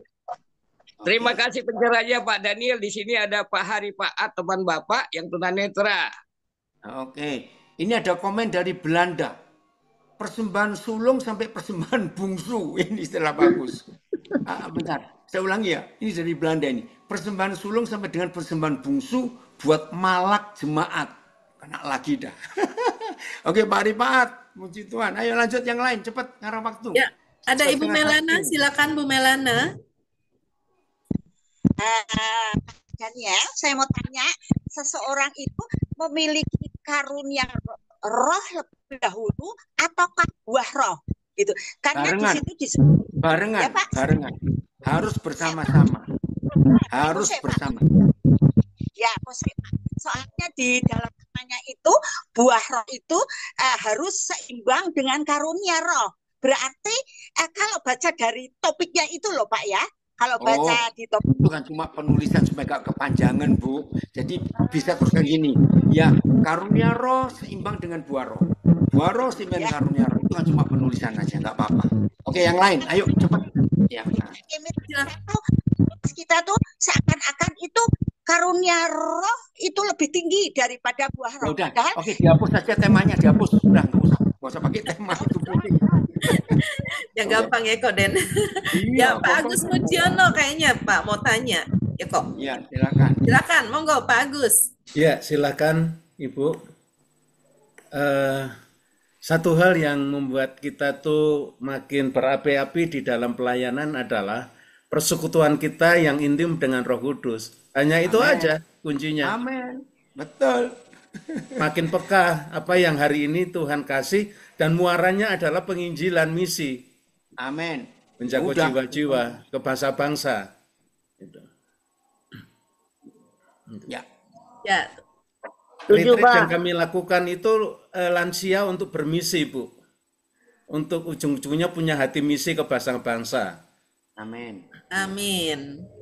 Kayaknya sekali-kali untuk berbagi ya. Suara apa itu Pak Agus? Ya. Ya, ini silakan japri ke nomor WA saya. Tadi sudah saya catat Pak. Sebentar, ada tambahan bagus, komen bagus di Facebook saya. Burung nggak bisa terbang hanya dengan satu sayap. Betul. Maka itu sayap kiri kanan, buah roh, karunia. Karunia buah roh, terserah. Tadi Bu yang tanya mau diwala-wali kanan kiri, buah roh mana karunia. Itu pokoknya dua. Sesukanya ya Koden ya. Pokoknya harus seimbang. Pokoknya dua ya. Silakan Pak John Lipang Alila. Oke, terima kasih. Ini luar biasa pengajaran pagi ini yang saya monitor. Saya tertarik dengan banyaknya hal-hal yang membuat juga saya jadi tahu di saat saya tidak tahu. Saya Oh singkat gitu. aja seperti ini. Intinya sekarang kita tidak perlu lagi berkompetisi, tetapi bagaimana kita harus berkolaborasi. Amin. Lupakanlah tahun 2024, lupakanlah semua itu yang namanya kompetisi-kompetisi keagamaan. Tetapi mari kita memandang ada amanat agung yang Yesus perintahkan kita kerjakan untuk kita hadir sebagai penjala-penjala agar supaya semua boleh menjadi murid. Itu pertama. Yang kedua, bagaimana doa Yesus sudah bisa terjawab akan menjadi satu ya di dalam berbagai perbedaan-perbedaan dan ada berbagai juga pemahaman-pemahaman bagaimana harus mau menjadi satu ya tentunya hanya bagaimana kita beriman, berdoa dan sebagainya. Jadi saran saya untuk pengajaran ini anggaplah ini salah satu pengetahuan yang memang mungkin sudah terlupakan sehingga kita hanya mengkhususkan dengan adanya organisasi kita seperti ABC. Namun saran saya bagaimana kita ini agar supaya tidak lagi berkompetisi, kompetisi yang mungkin hanya Nggak mau sehat. Iya, nggak menghakimi sehat. orang lain atau menghakimi organisasi lain. Tapi mari kita berkolaborasi ya, kolaborasi sehingga benar-benar amanat agung perintah Yesus ini dapat digenapi di zaman-zaman yang modern atau di zaman-zaman yang baru seperti ini. Kita melihat sekarang bagaimana di tahun 2025 udah banyak contoh-contoh kita lihat orang yang membuat banyak dosa, negaranya itu dihanguskan, kebanjiran. Itu baru tanggal 20 berapa ini kita lewati tahun 2024. Ketika masuk ke Januari ini udah banyak. Dunia tidak semakin membaik, tetapi dunia saat ini semakin kita melihat bahwa ya ada teguran-teguran dari alam yang harus kita lihat bahwa kita harus introspeksi diri. Jangan sampai kita hanya mau menghakimi, tidak mengerjakan perintahnya. Saya senang dengan pengajaran pagi ini. Ada banyak yang terlupakan bagi saya, ada banyak yang terlewatkan bagi saya. Tetapi ya oke lah, mari kita untuk membenahi diri, melihat bahwa ada yang terpenting di 2025. Tidak perlu lagi berkompetisi, tetapi bagaimana kita berkolaborasi dengan Amin. berbagai Ya. pihak sehingga dunia dapat dimenangkan atau amanat agung dapat dikerjakan. Oke, terima kasih. Setuju. Mungkin terlalu lama. Tuhan Tuhan berkati Pak berkati. John. Ya. Ya, sama-sama. Saya Ya, dalam perjalanan dari tadi menuju Bogor. ya, Terima silakan kasih. Ibu Ya, Nora. ya, terima kasih Bu Lina. Saya mau tanya nih Pak, bagaimana bisa mendapatkan karunia rohani?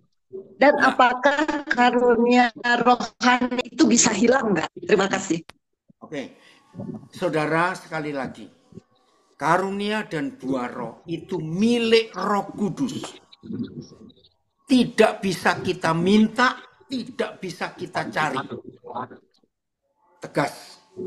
Saya ulangi, karunia roh dan buah roh itu milik Roh Kudus. Tidak bisa kita minta, tidak bisa kita cari. Tergantung dia mau pakai kita untuk yang mana. Maka itu kuncinya cuma satu, taat. Taat. Nah, ini pertanyaan yang sama juga dengan suara kita dari Jawa Timur. Ada yang bertanya begini ya, supaya kita tahu. Sebentar, Jawa Timur, mana tadi? Ya, oh, ada yang kesembuhan. Coba sebentar, supaya saya nggak salah. Tolong. Ya, tapi kenyataannya ada berapa pendeta yang punya spesialisasi penyembuhan. Gimana itu? Seolah-olah bukan tentatif. Nah, ini kalimat yang salah. Semua karunia roh itu bekerja bukan karena diri kita. Saya ulangi ya. Semua karunia roh itu bekerja karena ada orang yang membutuhkan. Misalnya, suatu saat di tengah keramaian yang luar biasa, ya, tiba-tiba ada orang sakit dan jauh dari dokter, jauh dari puskesmas, dan ada saudara anak Tuhan di situ. Maka Tuhan akan pakai saudara bekerja dengan karunia penyembuhan karena ada orang yang butuh. Nah begitu saudara selesai mendoakan orang itu dan sembuh, setelah itu karunia itu bukan milik kita lagi. Tergantung kapan Tuhan mau bekerja. Nubuat juga begitu, bahasa roh, penglihatan, kata-kata hikmat, semuanya.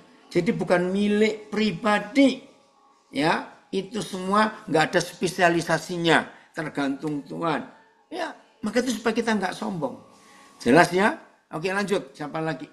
Koden kalau gitu nggak ada kursus ya Koden? Soalnya Nggak tadi ada. di atas ada yang bilang ada kursus profetik lah. Nah ya, di sini juga banyak IG, Facebook saya kursus kenabian, kursus nggak ada, ngawur aja kok itu. Kita Ngeri. kursus khotbah aja deh sama Koden. Iya, itu jadinya kalau ada kursus profetik, jadinya lu buat atau ku buat. Celaka sekali. Ya. Ada lagi kah yang mau bertanya? Silakan rasain atau langsung bicara karena saya tidak bisa melihat Ini semuanya. ada yang tanya, tidak bisa minta atau cari apa boleh mengusahakan 1 Korintus 15 ayat 1. Nah, kata usaha ini kalau kita baca teliti itu karena taat. Jadi usaha kita cuma latihan taat, nurut. Makin taat kepada Tuhan, maka makin gampang Roh Kudus pakai kita dalam karunia dan buahnya itu. Contoh, salah satu buah roh adalah murah hati. Nah, orang pelit, ngerti nggak maksud saya? Orang pelit mau doa puasa mau apa, nggak akan keluar buah roh yang ini, nggak akan. Gitu. Oke, ada pertanyaan tambahan tadi, bagus. Ntar ya, mana tadi ini? Misalnya dari 9 itu gugur 1, nggak ada kata gugur, karena itu buah roh. Karunia roh. Jadi bukan satu-satu, tidak. Semua jadi satu. Tergantung Roh Kudus mau pakai kita yang mana. Ya, ada yang bilang, bagaimana kalau ada pendapat, kalau kita tidak bisa bahasa roh, itu kurang dekat dengan Tuhan. Nggak ada ayatnya, itu ayat tambahan dia sendiri. Pokoknya kembali pada Alkitab. Seperti Pak Pangalila tadi bilang, ayo kembali pada Alkitab. Oke, silakan. Lina, ada lagi? Tadi Ibu Nora, apakah masih mau bertanya? Karena sempat saya lihat ada raise hand lagi. Udah cukup. Terima kasih Ibu Lina dan Bapak. Oh ya, Gitu. terima kasih. Ada lagi kah? Silakan langsung bertanya. Jangan takut tuh saudara, walaupun saya rasanya gak kasar gini. Ya, Pak Nelson bertanya nih Pak. Koden, Ya. siapa yang menilai bahwa buah roh dan karunia roh itu sudah seimbang? Kita sendiri atau orang lain? Orang lain. Contohnya begini. Apa manfaat yang dapat dari Tuhan dari orang-orang yang ada di sekitar kita? Kalau manfaatnya lengkap, secara roh, karunia bagus, secara buah bagus, secara pengajaran firman bagus, secara anugerah pengampunan bagus, nah orang lain menikmati. Nah dari apa yang dikatakan itu yang Samuel alami. Samuel sendiri nggak tahu loh. Kalau di hidupnya ada jabatan Nabi Tuhan tuh dia tuh nggak tahu. Maka itu ketika tahulah seluruh orang Israel. Jadi mereka ngomong ke Samuel. Sam kalau gitu kamu aja lah jadi pemimpin kami. Kami ini nggak bisa loh. Nggak ada ibadah, kamu aja. Nah mereka minta. Itu dia. Ada yang tanya, karunia bisa hilang Pak? Karunianya nggak bisa hilang. Itu milik Roh Kudus. Kalau milik kita hilang. Jadi pokoknya gini loh saudara. Bukan milik kita. Tadi saya tekankan toh di 1 Korintus berapa tadi? 12 ayat yang berapa ya bagian terakhir. Semua itu dikerjakan oleh satu roh yang sama. Sesuai dengan apa yang Roh Kudus kehendaki. Jadi aduh saudara tolong ya. Kalau saudara masih pusing bisa hilang enggak? Berarti saudara ingin miliki karunia itu. Itu jadi jahat. Jadi kalau toh karunia itu enggak bekerja di hidup kita enggak apa-apa. Kita tetap anak Tuhan. Justru kalau saudara berkata itu punyaku, nah itu kesombongan. Saya enggak pernah merasa apa-apa dalam hidup ini. Semuanya milik Tuhan kok. Ya, 1 Korintus 12 ayat 11 ya. Ini yang tanya saya baca lagi. Mungkin pakai terjemahan TSI-nya bagus tadi. TSI-nya, Phil. Ya, saya baca ya. Oke. Semuanya dikerjakan oleh Roh Tuhan. Dia juga lah yang menentukan kemampuan mana yang diberikan kepada setiap orang. Jadi nggak ada milik. Karena nggak ada milik, maka itu nggak ada kata hilang. Nggak memiliki kok hilang. Oke? Ya, ada komen lagi. Tidak ada pohon buah menikmati buahnya sendiri. Yang menikmati orang lain. Amin. Oke, lanjut. Masih ada? Ibu Rustin masih mau tanya Koden. Ya, Pak. Ya, silakan. Ya. Asal bukan perpuluhan, Ya. Ibu. Iya. Bukan Koden aja yang pusing, saya juga pusing, Pak. Gitu loh. Loh, kenapa pusing? Saya nggak ngajarin sulit-sulit loh. Gampang kok. Kalau pusing itu sedih saya. Masa dimintain duit dibodoh-bodoh kok mau terus? Aduh, itu pusing. Gini, Pak. Oke, Ibu silakan tanya apa? Pertanyaannya dua, singkat saja, Pak. Orang Ya. pelit, apakah bisa masuk kerajaan surga? Yang kedua, Tidak bisa. tidak yang bisa ya, kedua, Pak ya? Oh, jadi orang pelit itu tidak bisa masuk kerajaan surga, Pak ya? Nggak bisa. Ya, nggak bisa Jadi ya. pendeta Terus, pelit pun harus diingatkan itu. terus yang kedua, Pak, orang Ya. tidak bisa bahasa roh, apakah bisa masuk kerajaan surga? Karena bahasa roh itu bukan kewajiban. Surga itu cuma satu, bertobat atau tidak.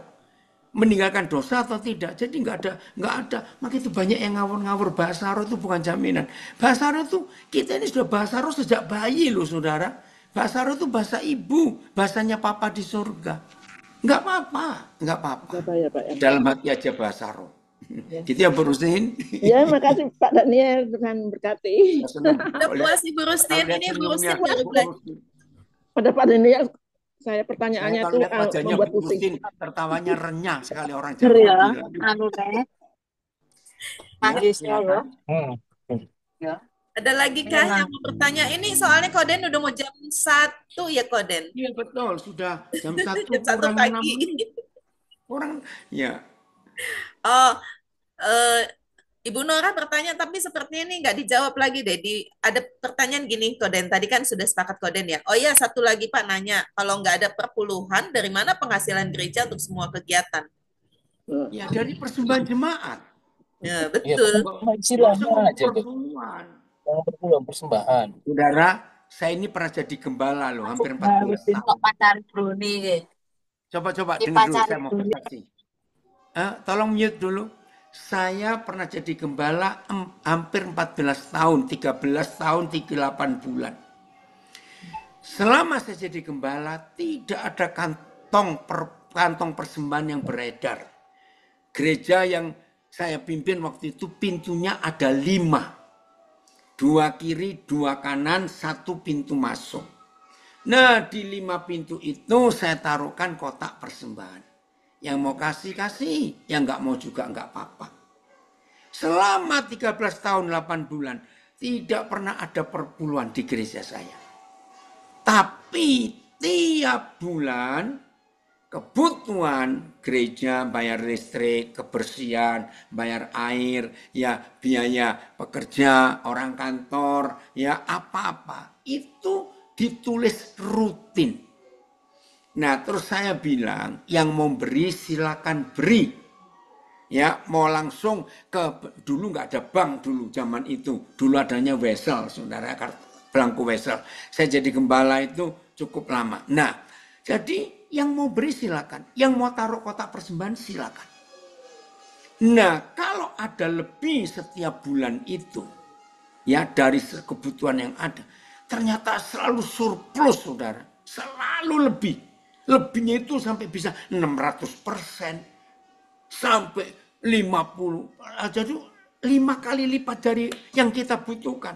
Karena jemaat tahu bahwa uang ini kemana.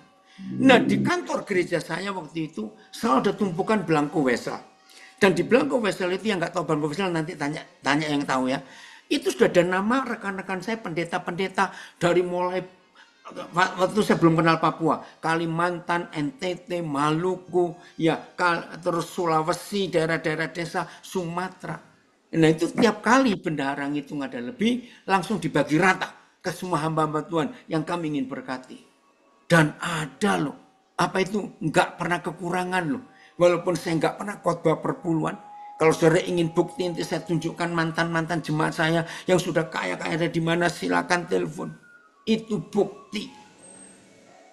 Nah, bendahara saya itu bendahara lama. 3 bulan pertama saya jadi gembala perang dengan bendahara ini. Karena apa? Ini unik saya jadi gembala. Kas gereja harus 0. Saya tidak mau ada saldo di kas gereja. Wah, bendahara ribut. Nggak bisa. Kalau tiba-tiba perlu bagaimana? Nah, saya pakai Kisah Rasul 6. Dalam Kisah Rasul 6, Tuhan menyuruh Petrus memilih 7 pelayan meja. Dan ini orang-orang berduit. Nah, saya pakai ayat itu. Jadi saya tunjuk 7 orang yang punya duit.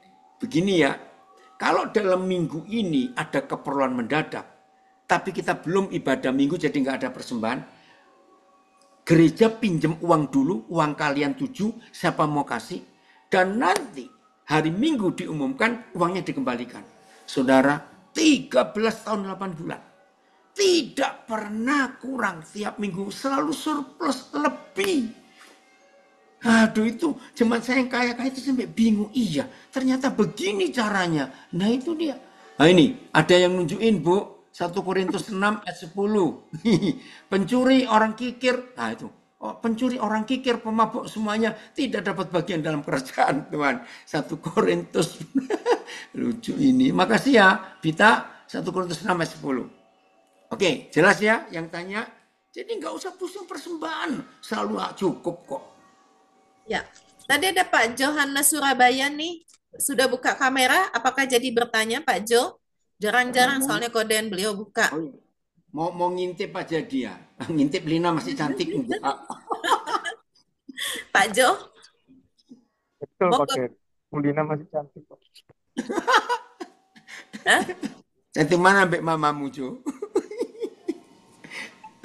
Pak Jo ditanya tuh, gimana kabarnya Mama, Ibu Pendeta Deboratan? Oh, ditutup lagi. Kayaknya lagi di jalan Koden mau pulang ke Surabaya dari Bandung. Ada? Lanjut. Ada Pak Sam Samson. Apakah mau bertanya Pak Sam? Udah, dia tanya di Facebook tadi. Oh, sudah. Ya. Ada lagi kah?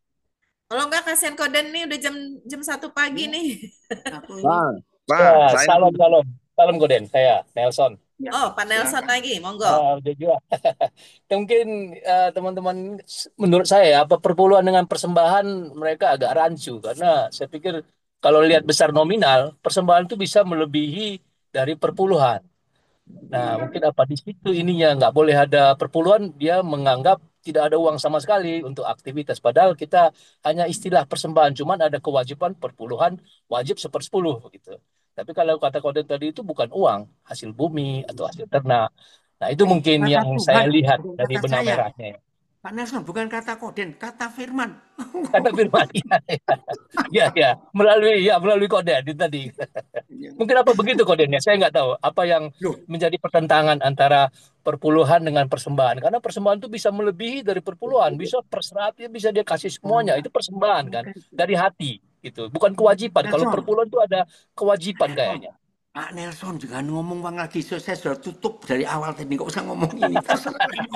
Maaf Koden. Ada tergelitik aja. Itu menjadi pertentangan. Saya udah hindari aja. Udah, kalau memang kasih aja, jangan pakai. Menurut saya, oke Koden, mohon maaf. Dan kasih ketela itu hukum Taurat. Ya, ada Omar Rosya, buka kamera. Apakah Omar Rosya terakhir nih ya, karena udah jam 1 pagi di waktu sana. Omar Rosya mau bertanya, silakan. Shalom, selamat pagi, salam damai sejahtera bagi kami semua. Tuhan Yesus memberkati. Saya hanya mau bertanya sama Pak Pastor Koden. Saya kan anggota GPIB atau kalau di Manado Semin. Itu pendeta mendapat upah salary dari sinode. Itu bagaimana? Ya nggak apa-apa, itu lebih aman, Oma. Ya. Daripada pendeta-pendeta aliran Pentakosta karismatik nggak dapat gaji dari sinodenya, memaksa jemaat untuk maaf saya mau ngomong. Jadi nggak apa-apa, Oma ya. Lebih aman yang digaji. Ya, terima kasih. Tuhan Yesus memberkati. Sama-sama. Ya. Pak, saya Pak. Siapa nih? Saya Pak. Saya Mbak. Pak Sam, silakan Pak Sam. Ya, silakan. Pak, kan penginjilan itu karunia apa bukan? Karena banyak alasan orang nggak mau menginjil. Stop. Penginjilan itu panggilan, bukan karunia. Nah, Salah. oke. Karunia cuma ada 9 tadi, dibaca baik-baik. Penginjilan itu panggilan. Panggilan. Oke, Pak. Iya dong, bukan karunia. Maka Bukan itu hati-hati karunia. kalau ngomong, oh saya nggak punya karunia penginjilan. Awas kamu. Nah, itu dia. Itu maksudnya, Pak. Iya, Jadi bukan. alasan Oke? menginjili. Iya. Koden, ini sebenarnya kalau tiap Sabtu, MGC ini tiap jam 8, Koden, sampai jam 8. Jadi mohon Koden menyiapkan fisik, walaupun ada di Jerman. Ini sampai jam 8 kami biasanya, Koden. Kalau hari biasa sampai jam 30. Nah, Koden, pasti fisik Koden cukup kuat. Ini banyak sekali yang antusias, karena ini pengajarannya mungkin 3 bulan sekali yang kami rasakan ya. Nah, kalau saya sih tiap Selasa, Senin, Rabu, Jumat itu selalu lewat ini. Banyak sekali saya ikut Koden. Oke, Cuman bentar. teman-teman di sini antusias sekali. Ya, ya. Kalau gitu rekamannya Setuju saya Pak Nelson. pastiin dulu. Dengan Itu untuk Pak kasihan yang Koden. ikutin.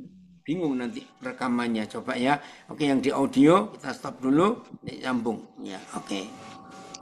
Ya, siapa lagi kah? Ya, ada lagi kah yang mau bertanya? Masalahnya Nelson, Koden ini dari perjalanan, ya. Jadi kan ini di Jerman masih hari Jumat. Nah, Kamis malam kemarin, tanggal jam 9, 21 WIB, saya terbang ke Munich via Istanbul. Iya, Nah, Istanbul. itu kalau di total perjalanan itu hampir 21 jam. Nah, jadi hari ini saya baru istirahat sebentar karena tadi sebelum jam ini saya ada ibadah. Tapi enggak di live, ya. Jadi tadi saya ibadah itu 7:30 malam, jadi 1:30 subuh waktu WIB. Nah, 1:30 subuh WIB selesai tadi jam berapa tadi? Jam 3:30 WIB. Terus jam 5 nyambung ini. Nah, itu jadinya capek juga Nelson. Besok Kan ada Roh Kudus yang menguatkan Pak Den. Iya. Ada Roh Kudus. Ada yang ngomong ini, saya nggak tahu siapa ini, Ibu Lasut.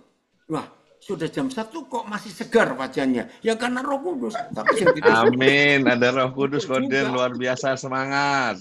Amin. Oh, semangat selalu. Tapi kita tetap butuh istirahat, nggak boleh ngeroh terus begitu. Nah, itu dia, nggak boleh ngeroh.